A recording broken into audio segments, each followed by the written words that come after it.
Hi, I'm Bryce McKenzie. I'm co-founder of Groundswell NZ.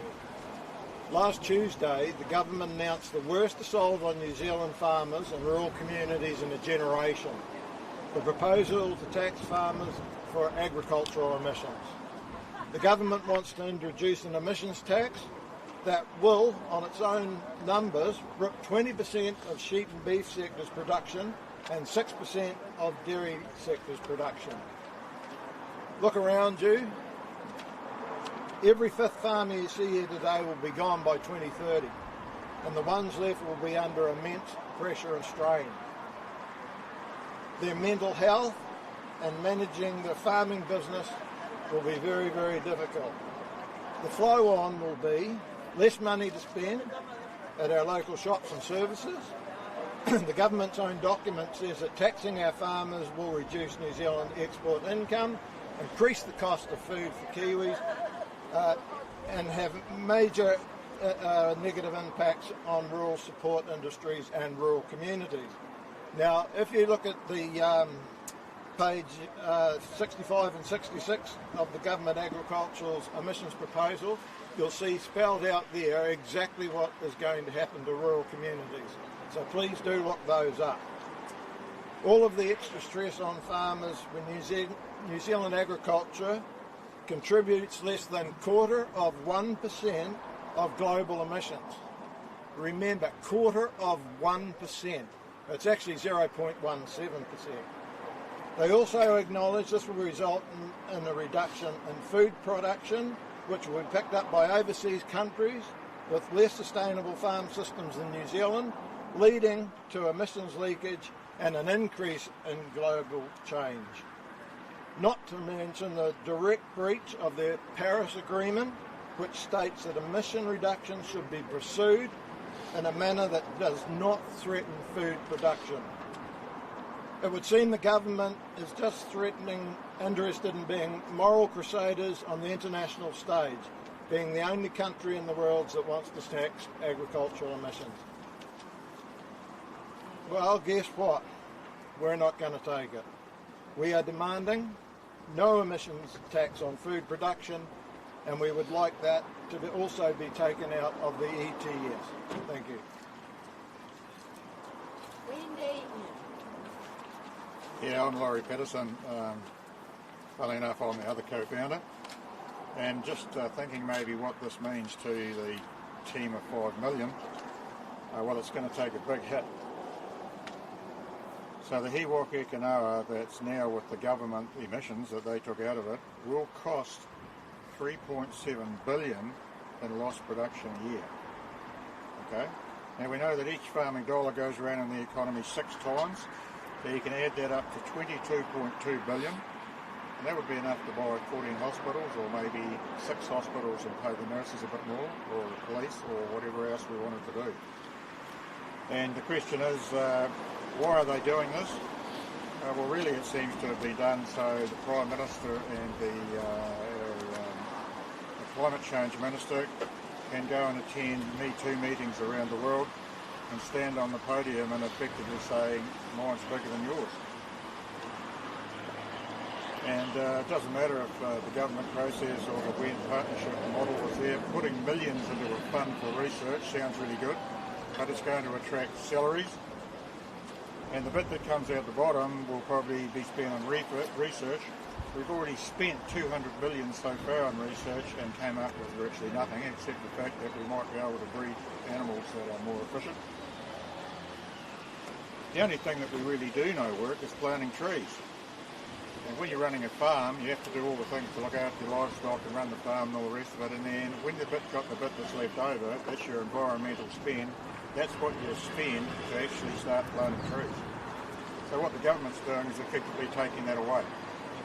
So it makes absolutely no sense at all, and I think with the emissions going overseas, I think the government's own figures are something like it's going to lift emissions on a world scale to what little bit we should by 135%. So we're extremely disappointed. Farmers are fed up with this, to be honest, because it makes absolutely no sense to actually kneecap industry that's kept the whole of New Zealand going through COVID.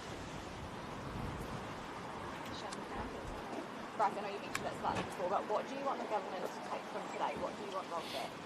Okay, look, we would like for a start no emissions on food production. Sorry, no taxation on food production is the main one. So part of the day is actually about getting urban people to actually see what is happening in the country. We believe this is not just for us. For instance, with farmers, if they have to cut their production by 25%, which it basically is, they can plant a quarter of their farm in trees and collect the carbon credits. So they're not, in a lot of instances, going to be worse off. Whereas the people that support farming definitely will be, they'll lose jobs. And I mean, the support towns and the country towns are going to get decimated. So climate change does exist as a threat to farming also. If you believe so that. if not this policy, what would your proposal be? Okay, I mean, what's happening now to mitigate some of that is actually all the repairing planting that's going on and some of the shelter planting also. So there is plantings that are happening. There are other things that are coming onto the market and they're not here yet in the form of additives to food.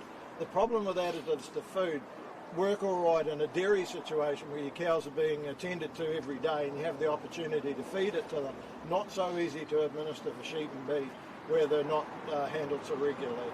But that sounds like keeping doing what you're already doing. Would there be any change if you were to have your way? As I say, there'll definitely be changes if we've got the opportunity to have those changes. This isn't calling for change, this is calling for actually a decimation of the rural industry. That's totally different. Most of the anger we've heard today from farmers has been around carbon emissions from one way or another. Should farmers pay the rate and so count?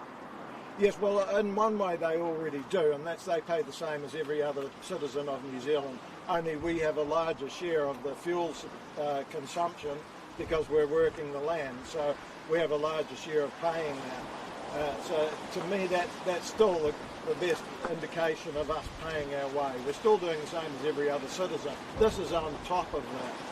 You mentioned urban understanding. Do you think there is broad support for the action you're taking, or do you think one can use a little bit of complacency? No, I would say, yes, there's complacency, there always is.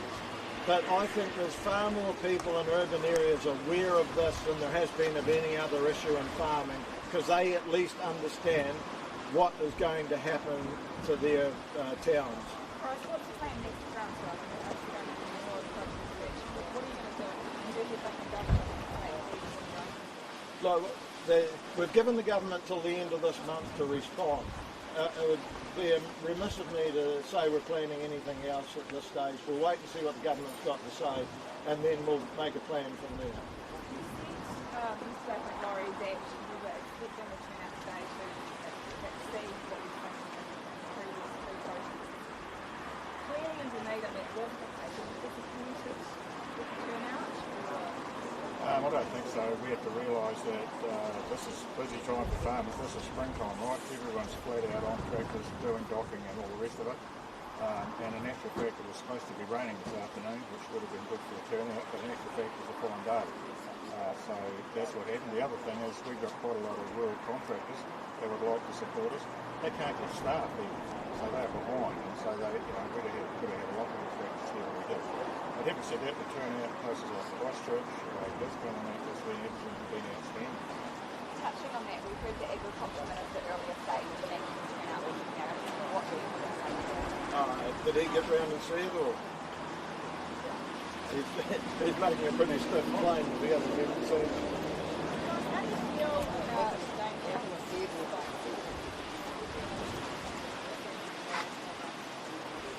just the same as he's been all the way through. He gives the impression he doesn't care about farming. He's certainly, I don't consider him a Minister of Agriculture. I think he'd be better suited as a Minister of Unemployment myself. Or contracts. Can we also touch on voices from freedom and their support today? Their support and your action dividing the voice or undermining research. Well, I mean, that's a really difficult one. How do you stop people going to a protest? You can't do it. That's what protest's all about. All I will say is I thought the messaging was right on point. I never saw a bad message, and if there is one, we'll see it on the news tonight, but I doubt there's going to be one. But there were people handing out pamphlets on Agenda 2030 conspiracies. I mean, does that not muddy the message? Oh, well, that's the first I've heard of it, and yes, it does. You're quite right, but then that's what you get. That's a protest. People turn up and they do their thing. How do you stop that happening? You tell me the answer, and if we can do it, we would. The thing is, we can only do our best, right? So the ultimate thing is, well, if you're worried that people are going to do something like that, the only thing we can do is do nothing.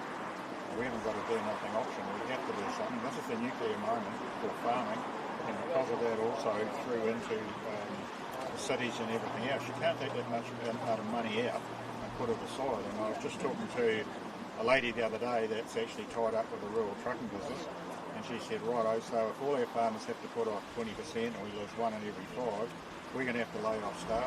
We're not going to have to buy so many trucks, you know. So the trucks normally come from, you know, franchises in the city, so they're not going to have so many people, you know, as well. And the importers, that they're not going to have, you know, it's just going to snowball through the whole thing. And we might be a long way from Auckland, but it'll get there in the end. What do you make of the argument that by being a world leader in this space, there is a premium on New Zealand product as a result? Yeah, well, there's a lot of talk about that sort of thing. We believe that if there's a premium in the marketplace, then the exporting companies should be doing that, right? Not the government stepping in and making everything the same. If an exporting company can make money out of you know, like Silver Fern Farms with their carbon neutral stuff, good on them. That means that they'll get more business because you know, they'll get more clients. That's the way it should be done. The other thing about pushing prices up is farmers know absolutely when they get away up here, there's only one way for them to go, and that's back down here. So what farmers would like to do is keep their customers overseas and keeping the prices on here, but get rid of all these costs that we're banging in down the bottom, because farmers are operating on this little bit in the middle. But the arguments around government intervention in the sector were made during Fonterra during the year. The value add here is the massive. Yeah, but you're talking about more value add through climate. But the fact is, if that is the case, what's the repercussions for food prices in New Zealand? Is that not of a concern to people? If you're paying more for it overseas, you're going to have to pay more for it in New Zealand. That should be a priority. And the food security. Do you think your message is getting through to the public like you wanted it to at the moment? That's a real difficult one. Do you think it is? Do you think the message is getting through to the general public in New Zealand? I think, yeah, look, yes, the public that have a bit of an understanding are going to grow a bigger understanding. So, yes, I think so. If you don't get what you're after from today, where do you think will you change that? We may do. Bryce, how do you feel about the history of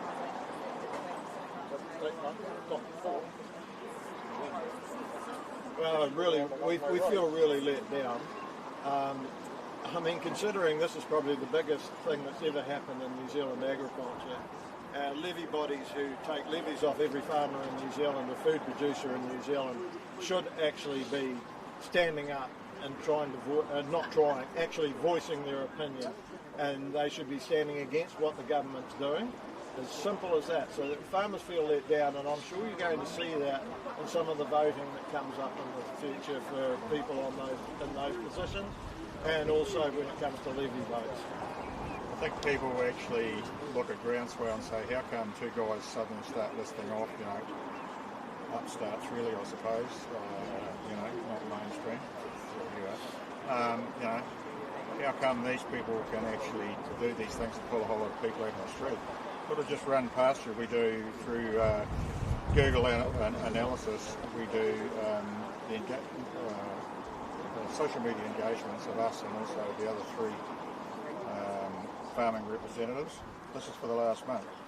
Beef and lamb had 12.2 thousand, federated farmers 14.3 thousand, dairy NZ 27.3 thousand, and Groundswell NZ 473.8 thousand. So that means we're not doing that so we can know how we're going to change our message. Our message is the way it is. But that means that we've got people right across not only agriculture but also in the cities that do realise what's going on and want to help. Just jumping back on emissions, just circling back a little bit, can you sort of run us through what actions you want to take on farm to sort of reduce emissions in your control? Well, that is the problem. As I said before, there's really not a lot of things we can do to mitigate emissions other than cut the heads off stock. And as I also alluded to with dairy, because the cattle are coming in every day, twice a day, you can put additives in the feed. And we all know what people think of additives going in feed. But there is an opportunity there, and that's the whole thing. So dairy farmers have probably got more of a chance of doing something than sheep and beef farmers. And if you were able to be in front of the Prime Minister and the Agriculture Minister today, what kind of conversation would you have with them directly? Just what they're doing to decimate rural areas. It's still pretty much unbelievable. I challenge any of you to read the 94-page document and not shake your head when you've finished it. I mean, they're not even hiding the fact of how much of a disaster this is going to be. I think Simon Upton did a report the other day, and I think it was by 2050, for all this to work, an area half the size of the North Island has to be planted in pine trees. That's just staggering, isn't it? So that all that area that's producing something, that's all gone. All it's doing is, well, it's just producing deer, pigs and possums, probably. And I think Predator New Zealand can go out the window straight away. We're not going to do that. We can plant everything in pine trees. Even more into firewood.